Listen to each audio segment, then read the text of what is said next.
During Christmas break, my wife, Lena, practically begged me to go to her class reunion.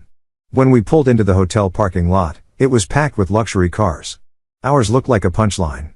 Before we even got out, I caught someone whispering nearby, "I don't get it. Lena was that girl back in school. How'd she end up with a guy like Alex?" Lena heard it too. She didn't flinch. She just smiled and slipped into the crowd like I was part of the scenery. Inside, it was the same old routine, people comparing watches, bragging about promotions, laughing a little too loud. Lena floated from table to table, glowing under the lights, acting like she'd arrived alone.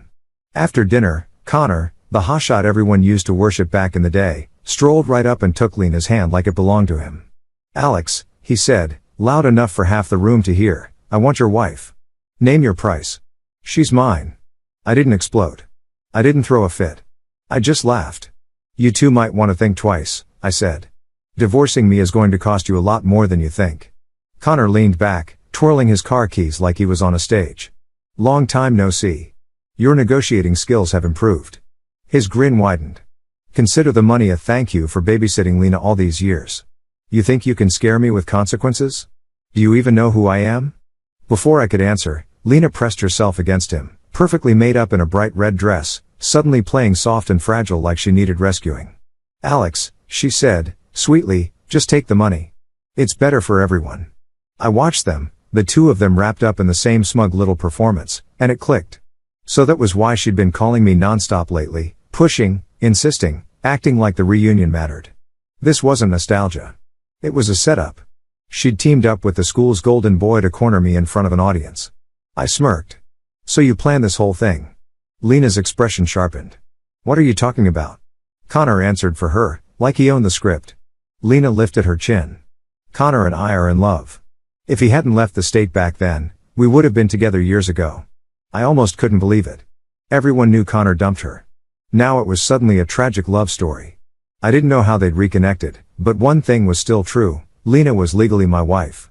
"Lena," I said, "do you have any idea what kind of mess you're stepping into? You're breaking vows, and you're trying to force a divorce like it's some party trick." Lena couldn't hold my gaze. Connor pulled her closer, putting on a hero act that made my skin crawl. "Cut the speeches," he said. "You're just mad because you think the number isn't high enough. Name your price. I've got plenty." Looking at him, I felt like I was watching a bad comedy with a big budget. "Here's a heads up, Connor," I said evenly. "If you try to push this through tonight, you're both walking into trouble you don't understand." Lena snapped, loud and sharp. "Stop trying to scare us. What can you possibly do? We barely even see each other. Who knows what you've been doing this whole time?" She scoffed. "Honestly, if you hadn't chased me back then, you wouldn't be getting anything." The room reacted exactly the way she wanted, snickers, murmurs, people leaning in like it was a show. Someone laughed. "See? Your worth determines the woman you get." Another voice chimed in.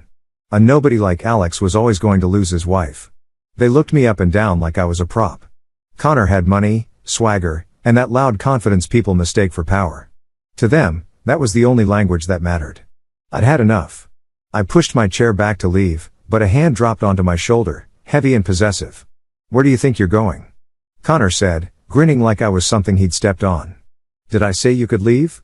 Then he lowered his voice, still loud enough for people nearby to hear. "You've got two choices. Take the money and sign, or things are going to get really unpleasant." I couldn't help it. I laughed again. "You sure you want me to choose?" Connor's smile thinned. "Agree to the divorce, and I'll make sure you live comfortably. For life." I held my temper in place and nodded slowly. "Fine. I'll divorce Lena. Keep the money." Connor's eyes lit up like he'd won. "But," I added, "I need to make a phone call first." He burst out laughing. "You think you're important? This isn't a negotiation. Call whoever you want. You're getting divorced tonight. Got it?" I met his eyes without blinking. "I told you I'll divorce her. But I need approval from higher up. This isn't only my decision." His face darkened. For a second, it looked like he might actually lose control, but Lena slipped in quickly, stroking his arm. "Babe," she murmured, "be the bigger person. Don't sink to his level. Let him make the call." She turned to me with a smug little smile. "Alex, I'm warning you. No matter who you call or what you say, I'm getting this divorce today." And that smugness hit harder than the insults. I'd thought I treated Lena well. I handed over my paycheck every month. She never worked, never worried, never lifted a finger at home. She shopped, played cards, complained, and somehow still acted like I was the one failing her. In that moment, whatever feelings I'd been clinging to finally snapped. Lena, I said quietly, don't flatter yourself.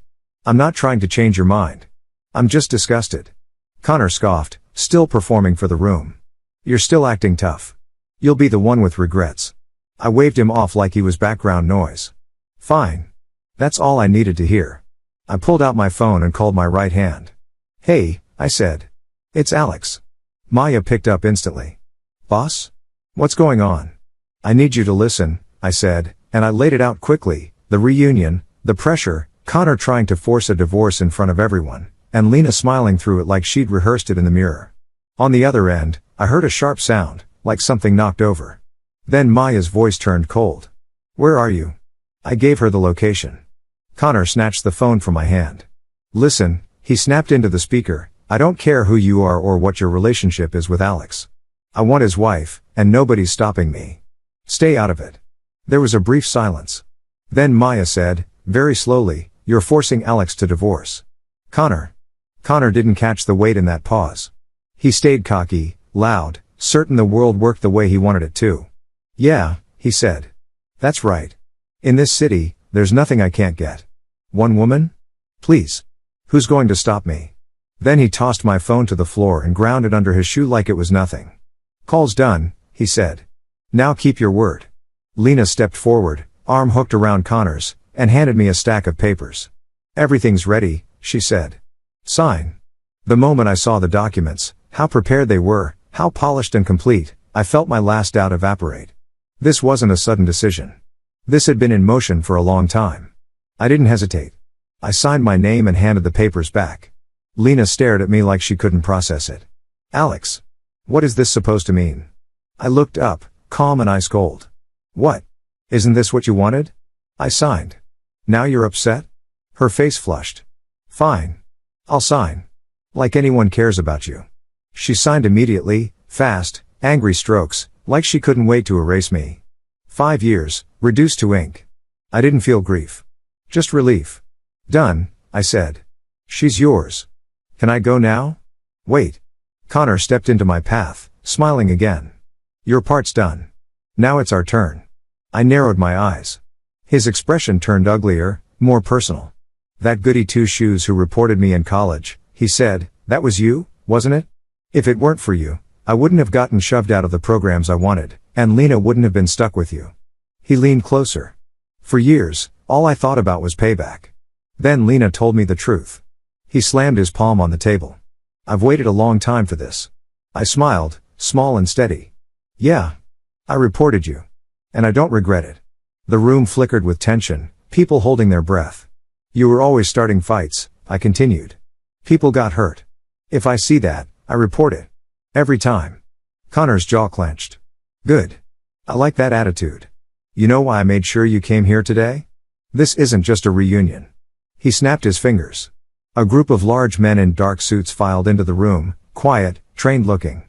Not classmates. Not friends. The air changed instantly. I leaned back and tapped 2 fingers on the table, calm on the outside even as the room tightened around me. Connor, I said, last chance. Think carefully. If you try to touch me tonight, the consequences won't be something you can buy your way out of. The crowd buzzed, half terrified, half thrilled. Did you hear that? Someone whispered. Alex thinks Connor can't touch him. Another laughed nervously. A nobody challenging Connor. This is insane. Lena joined in, voice sharp with contempt. Alex, what are you even doing? Look at yourself. Forget Connor, anyone here could walk all over you. I took a slow breath and slid my ring off my finger. Lena, I said, from this moment on, we're done. Completely. Then I looked at Connor. And you, I said softly, are going to regret what you did tonight. Connor scoffed. You? You're going to make me regret it? He spread his arms like he owned the room. I run things here. More laughter, more noise, until Connor lifted a hand and the room quieted like they were trained. Here's the deal, he said. Get on your knees and apologize to everyone, and we call it even. Otherwise, you're leaving this place in pieces. My gaze sharpened. You really think you're untouchable? He leaned in, smug. Open your eyes. Look at the men behind me. And right then, the door swung open. A heavy presence stepped inside, security, not a classmate. The kind of person who didn't need to raise his voice to make people stop breathing. Connor straightened so fast it looked like whiplash. His whole tone changed as he hurried forward. "Sir," he said. "What brings you here?" The man scanned the room. Silence spread like a shadow. Then he spoke, slow and even. "Whose black SUV is parked out front?" All eyes turned to me. I didn't answer right away. I stood, adjusted my cuff, and walked past Connor like he was furniture. The truth was, the room was laughing at the wrong rumor. Yes, my business had hit a brutal storm this year. People loved to call it bankruptcy. They loved to say I'd been acquired. They loved the idea that the guy they envied in college finally got knocked down. But storms don't always sink a ship. Sometimes they just wash the weak overboard. I'd been quiet because I wanted to see who stayed when the lights went out. Now I had my answer. I didn't get far before I caught the real scene that had been happening while everyone watched the staged one. I'd stepped away earlier to the restroom. When I came back, I saw Lena and Connor standing too close, their arms linked, laughing like teenagers. Someone handed them 2 glasses. Someone shouted, "Do it." And then my wife, my ex-wife, technically, but the ink was still wet, tilted her glass to Connor's the way couples do at weddings. An arm-linked toast. A stupid party trick people treat like a dare.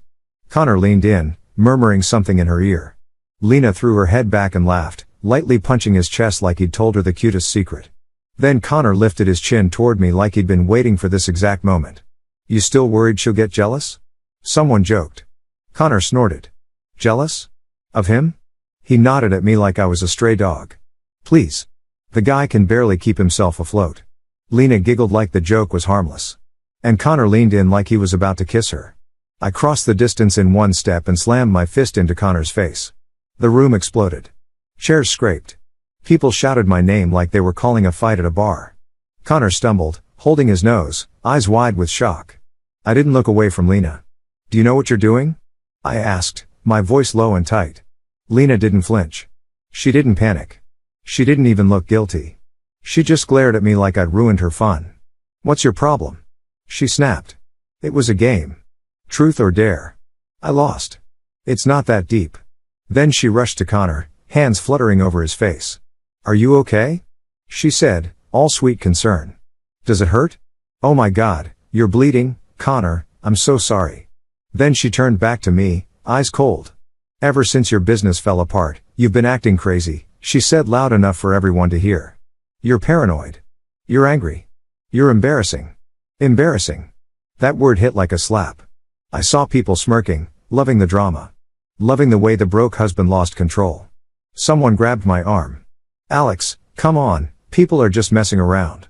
"It's a party," another voice urged. "It's not real." I tried to pull free. Lena leaned in and, right in front of everyone, kissed Connor on the cheek, slow, deliberate, like she was planting a flag. "Alex," she said, voice sharp with triumph, "Connor is better than you. He has money. He has a future. I like him." "So what?" The room went quiet in that way that feels like a spotlight. And in that silence, something inside me settled. Because just a few weeks ago, Lena had cried on my shoulder and promised she'd stay through anything. She'd called me her life partner. She'd sworn she didn't care about money. And I believed her. Not just believed her, I'd planned a surprise. My company had recovered. Not only recovered, it had climbed higher than it had ever been before. I'd been preparing to transfer a portion of my shares into her name. A gift. A statement. Proof I trusted her. Now, standing there watching her defend Connor like I was the enemy, I realized she'd just handed me a gift too. Clarity. I stepped back, and my voice turned calm. "Okay," I said. "Then let's do this the clean way." Lena's eyes narrowed. "What are you talking about?" "I'll make sure you don't get a single cent," I said. Connor laughed through the blood on his lip. "Oh, please. Look at you. You're still pretending you have something to protect." He reached into his jacket and pulled out a small velvet box. Then he opened it, revealing a necklace that glittered under the lights. He stepped close to Lena and clasped it around her neck like he was crowning her. "You liked it last time," he murmured. Lena's eyes went shiny. She nodded hard, swallowing emotion like she'd just been chosen. Connor turned back to me, smiling like poison. "Don't worry," he said. "I'll take care of her. I won't let her suffer." Then, so close only I could hear, he added, I told you back then, Alex. Anything you have, status, money, women, I'll take it from you. You had your little glory era. And now look at you. He tipped his head, savoring it. I work for One World Group now, he whispered. Big league. Executive track. 7-figure pay. People notice me. People respect me. I stared at him. One World, I repeated softly. Connor's grin widened. That's right.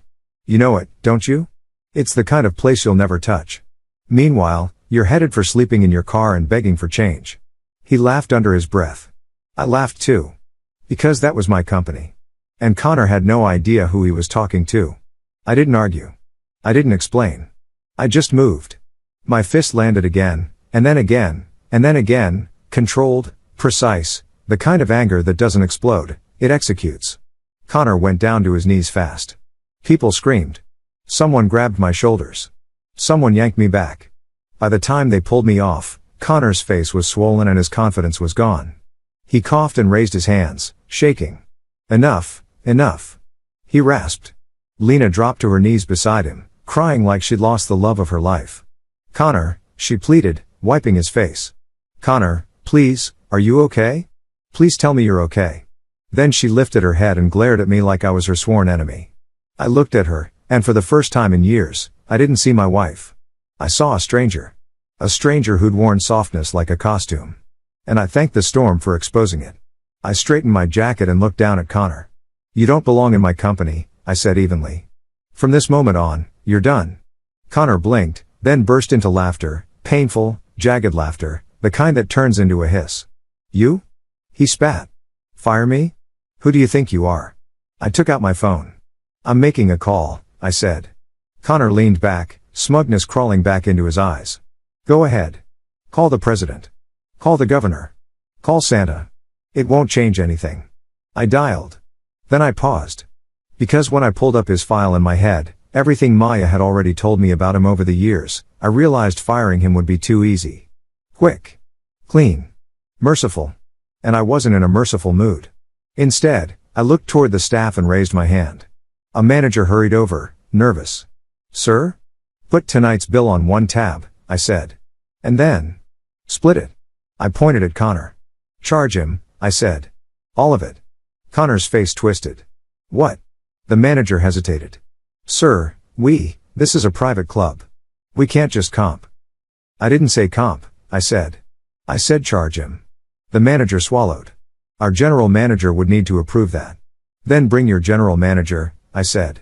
Connor clapped slowly like I was performing. Look at him, he said, turning to the room. Still pretending he owns the place. Alex, you're broke. Everyone knows it. Stop embarrassing yourself. The manager hurried off. Connor leaned closer, lowering his voice to me again. When your little act collapses, I'm going to make you crawl. He stepped back and spread his legs slightly, smirking. You want to walk out? He said loud enough for everyone to hear. Sure. Crawl under. Like a man who knows his place. Otherwise, I call the cops and press charges for assault. The room erupted in laughter again, people who hadn't been touched by betrayal laughing like it was a harmless joke. I stared at Connor. Then I sighed, like I was tired. Connor, I said softly, you have no idea how small you are. And I shoved him aside. He stumbled hard, crashing into a decorative stand near the door. He hit the floor with a gasp and a sharp yelp, clutching his side. He looked up at me, eyes wide with sudden fear. I leaned down, not smiling. If you're going to threaten me, I said quietly, do it with something you can actually follow through on. Then I straightened and waited. A minute later, the manager returned, with a man in a suit behind him. The general manager walked in briskly, ready to scold whoever was causing trouble. He opened his mouth. And then he saw me. His whole face changed. He snapped to attention like someone had just flipped a switch.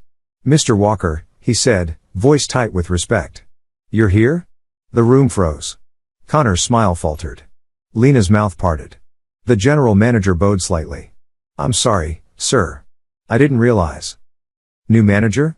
I asked, glancing at the guy who'd hesitated earlier. The general manager nodded quickly, sweating. Yes, sir. He's new.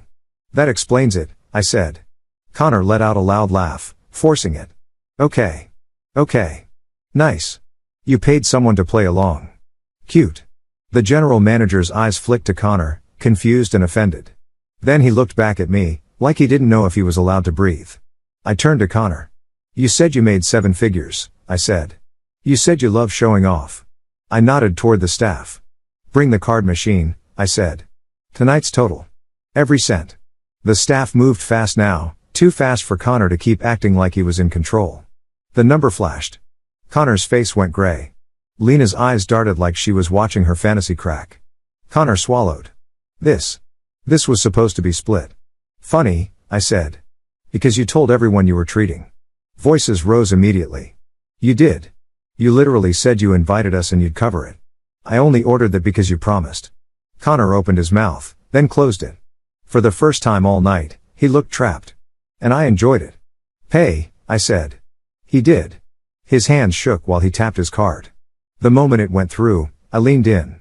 And now, I said quietly, fulfill your little bet. Connor stared at me. What bet? The one you made, I said. About humiliating me. His throat bobbed. He glanced around, hoping someone would save him. Nobody moved. Because people love power, until it turns against them. Security escorted Connor to the side room. A few minutes later, they came back carrying his suit jacket and shirt. And tossed them into a trash bin near the exit. Connor stood there in nothing but his undershirt and pants, face burning. I didn't make him do anything obscene. I didn't need to. I just made him walk the hallway, past everyone, while people stared. Pride is a fragile thing. Sometimes all it takes is light. I left the reunion that night humming to myself, my black SUV waiting out front like an answer to a question nobody knew how to ask. Behind me, Connor's voice cracked through the cold air. Alex, he shouted. You're dead. You hear me? You're dead. Lena stood a few feet away from him, wrinkling her nose like she didn't want to stand too close. So much for love. The next morning, we met at the county clerk's office to finalize everything. Connor showed up in a BMW, wearing sunglasses like he was still the hero of his own movie. Lena clung to him, chin high, like she'd already rewritten her life story. Connor pointed at me and laughed. I almost believed you, he said. But I checked. The club's registered under a holding company. Your name isn't on the paperwork. You paid them to act, didn't you? How much did that cost? Your last dollars? I looked at him calmly. Because while he was playing detective, I was pulling up his employee file. I held up my phone and tilted the screen toward Lena. Connor, I said, you forgot something. Connor blinked. What? You're married, I said. 2 kids. The color drained from Lena's face. Connor's jaw clenched. That's. Save it, I said. Your HR profile is very clear. Lena's expression twisted like she'd swallowed something bitter. Connor recovered fast, because that's what liars do. He wrapped an arm around her and kissed her cheek loudly, trying to turn humiliation into a performance. Baby, he said, ignore him. He's jealous. Lena lifted her phone and snapped a picture with the divorce papers the moment they stamped. Then she posted it, smiling through her teeth. The caption was a little speech about finally choosing the best and never settling again. I watched her type it like she was writing her own applause. When she finished, she looked at me with that same smugness as the night before. Don't try to sabotage us, she said. It won't work. I smiled. Oh, I'm not sabotaging, I said. I'm watching. Connor pulled her closer, voice dripping with fake devotion. I'll make you happy, Lena. I'll buy you a car. I'll buy you everything. He turned to me, eyes gleaming. Meanwhile, he said, you better get used to running from debt collectors. That's when Maya arrived. A black luxury SUV rolled up to the curb like it owned the street. Maya stepped out in a clean, tailored suit, hair pulled back, expression sharp. She walked straight to me, opened my door, and nodded. Boss, she said quietly. Lena's eyes flew wide. Then she did what selfish people always do when reality threatens them. She lunged toward me, furious. You disgusting liar, she shouted. You're bringing women around? You cheated on me. She grabbed for my sleeve like she could claim me again, like a receipt she wanted to return. Maya moved in front of her so fast it looked effortless. And then Maya's hand snapped out. A clean, hard slap. Lena staggered back, stunned. You, Lena gasped, clutching her cheek. Maya didn't blink. Watch your mouth, she said. You're insulting the CEO. Lena's eyes watered, rage and humiliation mixing into something ugly. CEO? Of what? This is ridiculous. Connor burst into laughter. Oh my God, he said, pointing at Maya. This is still going? CEO? Alex, you're insane. He kicked the SUV's tire with his foot, sneering. This thing's rented. How much is it? $1,000 a day. You can't even afford lunch and you're renting cars to act rich. Then he pulled out a thick stack of cash and tossed it into the air like confetti. Bills fluttered onto the pavement. Here, he said loudly.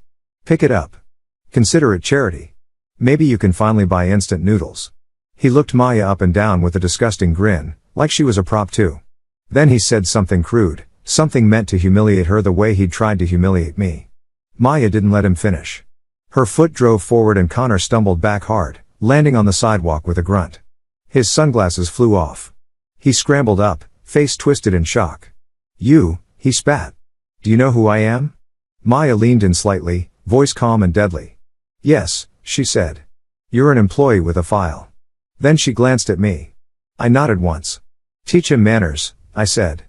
But don't do anything that'll make paperwork complicated. Maya didn't smile. She just moved. 5 minutes later, Connor was on his knees, hands up, begging. The cash lay scattered around him, useless. Lena stood frozen, trembling like her brain couldn't decide which lie to cling to. I stepped into the SUV and sat back. Maya got into the driver's seat, eyes forward. Next week, I said quietly, check the guest list for the annual gala. Make sure Connor's name is on it. Maya's fingers tightened on the wheel. You want him invited? I want him comfortable, I said. Comfortable people make bigger mistakes. Maya nodded. And Lena? I exhaled slowly. She'll come too, I said. She won't be able to resist. Maya didn't ask why. She already knew. I watched the city blur past the window, feeling nothing but a cold, clean patience. Because if Connor and Lena thought the reunion was a stage, they hadn't even seen the real one yet. A week later, the One World Group annual gala arrived. It was the kind of night that made headlines without trying. Executives, partners, boards, subsidiary presidents flying in from across the country. Deals worth more than the buildings they were signed in. And Lena showed up like she was auditioning. Hair curled into dramatic waves. Bright red lipstick. A dress cut high enough to make her feel powerful and bold. I saw her from the shadows for a moment, listening. I heard the CEO is young, she whispered to Connor, excitement bright in her voice. And handsome. And insanely rich. There aren't even photos online. He's private. Connor chuckled, kissing her temple. Then you better charm him, huh? Lena smiled like it was a plan. He's going to be mine, she said softly, like she was talking to herself. Using Connor as a stepping stone to reach me. Even now, she thought life was a ladder made of men. Connor's arm slid around her waist. After tonight, he murmured, we're officially in the top circle. You'll see. They walked toward the ballroom like they belonged there. I stepped out from the dark a few seconds later and adjusted my cuff. Maya appeared beside me. Everything ready? I asked. Yes, she said. And the dress delivery? Delivered, I said. Because the final piece wasn't Connor. It was Connor's wife. And she deserved to see the truth too. When Lena spotted me inside, her whole face tightened like she'd bitten a lemon. She marched over, furious and loud. What are you doing here? She hissed. You don't have an invite. How did you even get in? I looked at her calmly. I walked in. She scoffed. You're stalking me. You're trying to crawl back. I'm not taking you back, Alex. Get it through your head. Connor arrived behind her, wrapping his arms around her with that fake ownership. Oh, wow, he said. Look who snuck in to eat free food. Alex, you're getting creative. He raised his voice just enough for nearby people to hear. Security should really tighten up. Any random guy can wander in. A few managers noticed the commotion and drifted closer, men in expensive suits with busy expressions. Connor's face switched instantly into polite charm. Mr. Hughes, he said with a little bow. Mr. Patel, sorry about the noise. Just an old acquaintance. Lena's ex-husband. He's been struggling. Kind of desperate. They looked at me once, barely, and dismissed me with their eyes. People like that shouldn't be inside, one muttered. Yeah, another said. We're here to welcome the CEO. Not babysit. Connor nodded eagerly. Exactly. I told him to leave, but you know how it is. Lena turned to me again, eyes sharp with contempt. If you ruin this night for Connor, she snapped, I swear I'll make you regret it. I didn't move. I didn't argue. I just walked past them. And I sat down.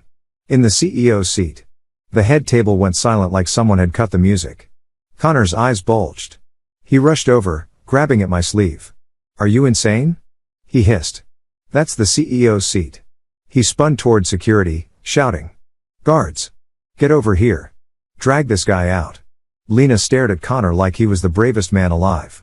Baby, she breathed, you're so amazing. Maya arrived with 2 bodyguards. She stepped between me and Connor and lifted her chin. I'd like to see someone try, she said. Connor's mouth twisted. You again.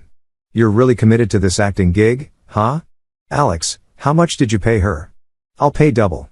He reached for his phone. Maya's hand moved faster. Another slap. Connor hit the floor. The ballroom gasped. Connor looked up, enraged. You're done. You're finished. Do you know what happens when the CEO hears about this? He'll destroy you. Maya didn't even look at him. She looked at me. I checked my watch. Then I spoke, voice calm enough to slice. Call Jared, I told Maya. Move the schedule up by 1 hour. Connor burst into laughter from the floor. Did you hear that? He shouted to the room. This guy thinks he can change the gala schedule. The time's been the same for years. Lena grabbed my arm, trying to yank me up. You're sick, she spat. You're humiliating yourself. Maya knocked her hand away like it was nothing. Touch him again, Maya said, and you'll be removed. Connor staggered up, pointing at me, voice louder now. Everyone look, he yelled. He's pretending to be the CEO. This is what happens when a man loses everything. He starts living in fantasies. I leaned back in the chair and said nothing. Because the truth doesn't need to shout. It just needs to arrive. 30 minutes later, the ballroom doors opened. And the room stood up without being told. A line of executives and presidents walked in, dozens of them, followed by the board. At the front was Connor's direct boss, Wes Klein. Wes's eyes found me instantly. His face went pale. He rushed forward and, without hesitation, slapped Connor so hard the sound echoed. Connor staggered, stunned. Boss? He croaked. Wes leaned in, voice shaking with fury and fear. You want to die? Is that what you want? Connor's eyes darted wildly. What are you doing? He's a fraud, he's... Wes slapped him again and shoved him down. Then Wes turned to me and bowed deeply. Mr. Walker, he said, voice tight. I'm sorry. I didn't control my staff. I'm sorry you were put in this position. The room went dead silent. Every manager who had ignored me now looked like they'd forgotten how to breathe. Lena's face drained of color so fast it was almost scary. Connor's mouth opened and closed like a broken machine. Mr. Walker? He whispered. No. No, that's... I tilted my head slightly. Connor, I said, almost gently, you've been calling me broke for 2 weeks. I glanced around the room. And you've been calling me a fraud for 30 minutes. I leaned forward, elbows on the table. Do you want to keep going? I asked. Connor's eyes went glassy. This has to be a mistake. Wes's voice cracked. You don't get it because you're not important enough to see the real structure. The club? The holding companies? The privacy layers? He swallowed hard. Those exist for a reason. Connor shook his head like a child refusing to accept reality. I checked the registries. His name wasn't. Because you don't know what you're looking at, I said calmly. And you don't have access. I turned to Maya. She stepped forward and dropped a folder in front of Connor. It slid across the floor and stopped at his knees. Connor stared at it, trembling. I didn't raise my voice. I didn't need to. Connor, I said, you've been taking kickbacks. You've been moving money where it doesn't belong. You've been using my company's name like a costume to intimidate people. Connor's face twisted. No, that's not. Maya's tone was flat. We've already called it in. Connor's breath turned ragged. Lena finally found her voice. Alex, she whispered, eyes wide with shock. You're the CEO? I looked at her. And I saw the moment her brain rewrote the last 5 years, trying to figure out how to feel regret without admitting greed. Connor's gaze snapped to Lena, wild and furious, like she was the reason his fantasy collapsed. You didn't even know? He hissed at her. You didn't know who he was? He lunged. Hands shot out. Security moved fast. Connor grabbed Lena by the throat for a split second, pure panic and rage, before guards tore him off. Lena screamed, stumbling back, coughing, eyes wide with terror. Connor thrashed, roaring like an animal cornered. Police entered the ballroom and cuffed him while he spat threats into the air, words half-formed, meaningless now. Wes didn't look at him again. He looked at me. I'll resign, Wes said quickly. Whatever you decide, I accept. I nodded once. Handle your department, I said. And make sure this becomes an example. Wes swallowed hard. Yes, sir. Maya turned to security. Remove Ms. Carter, she said, using Lena's maiden name like a final cut. She's no longer a guest here. Lena's knees nearly buckled. Alex, wait, she pleaded. I didn't stand. I didn't even look back. The gala continued. To everyone else, it became another legendary night, the CEO arriving early, the schedule shifting, a massive contract signed, champagne flowing, speeches polished. To me, it became the cleanest ending I could have asked for. Because betrayal is loud. And consequences are louder. When it ended, I left the ballroom and got into my car. I was halfway down the driveway when someone ran into the headlights and threw their hands up. The driver braked. The car stopped. Lena rushed up and slammed her palms against the window, sobbing. I lowered it a few inches. Ms. Carter, I said calmly, what is it? When I really looked at her, I barely recognized her. Her face was swollen like she'd been in a fight. Makeup smeared. Lip split. She flinched at the cold air, then forced herself to speak. Alex, she said, voice shaking, I'm sorry. That night. I was out of my mind. I was jealous. I was stupid. I've always loved you. She swallowed hard. I got hurt, she added quickly, like it was proof she'd paid for her mistake. Connor's wife. She found out. She did this to me. I learned my lesson. Please. Just give me one more chance. I watched her. I remembered all the moments she'd chosen Connor's side without hesitation. The way she'd defended him. The way she'd laughed. The way she'd called me embarrassing. I smiled slightly. You said one more chance like you didn't already spend them, I said. Her eyes filled again. You're not blameless, she snapped suddenly, anger flashing through the tears. You hid everything from me. You let me believe you failed. You didn't trust me. I opened the door and stepped out. My voice stayed calm. I didn't tell you? I said. Or you didn't listen? She blinked. I told you the club was mine, I said. You laughed. I told you I still had power, I said. You didn't believe me. I told you people were wrong about me, I said. You sided with Connor the second he waved money in your face. Her lips trembled. You didn't want truth, I said. You wanted a guarantee. Then she whispered, desperate, I'm pregnant. The words hit like a cheap trap. My mind went still. Then I exhaled slowly. We haven't been together in months, I said. So no. Whatever that is. It isn't mine. Lena's face twisted, and then she did something that would have been funny if it wasn't pathetic. If I fix it, she said quickly, eyes shining with hope, if I get rid of it, then you'll forgive me, right? We can start over, right? I stared at her. And I realized something ugly. It wasn't love. It wasn't remorse. It was bargaining. I shook my head once. You need help, I said quietly. Not another husband. Then I stepped back into the car. As we pulled away, I saw Lena collapse in the headlights, sobbing like the world owed her mercy. In the weeks that followed, I got updates I didn't ask for. Connor's arrest turned into a full investigation. The paper trail was long. The consequences were heavy. Lena's new life collapsed faster than it had been built. She'd burned bridges everywhere and called it confidence. And when the smoke cleared, she had nowhere to stand. One afternoon, Maya sat across from me with a tablet in her hands. Boss, she said carefully, you should know. Lena's situation has gotten worse. I didn't look up. Don't. Maya paused. She's been pulled into a lot of fallout. Debt. Bad people. Hospital visits. I said don't, I repeated, calm but final. Maya closed the tablet. Silence filled the office for a moment. Then she cleared her throat gently. Also, she said, we closed the new deal this morning. That got my attention. How much? I asked. Maya's eyes flicked up. 10 figures. I leaned back slowly, feeling that cold, familiar satisfaction settle in. Good, I said. Your bonus doubles. Maya blinked. Boss. You earned it, I said. And I like competent loyalty. That night, I stood in a robe by my floor-to-ceiling windows, watching the city glow beneath me. The skyline was beautiful from up there.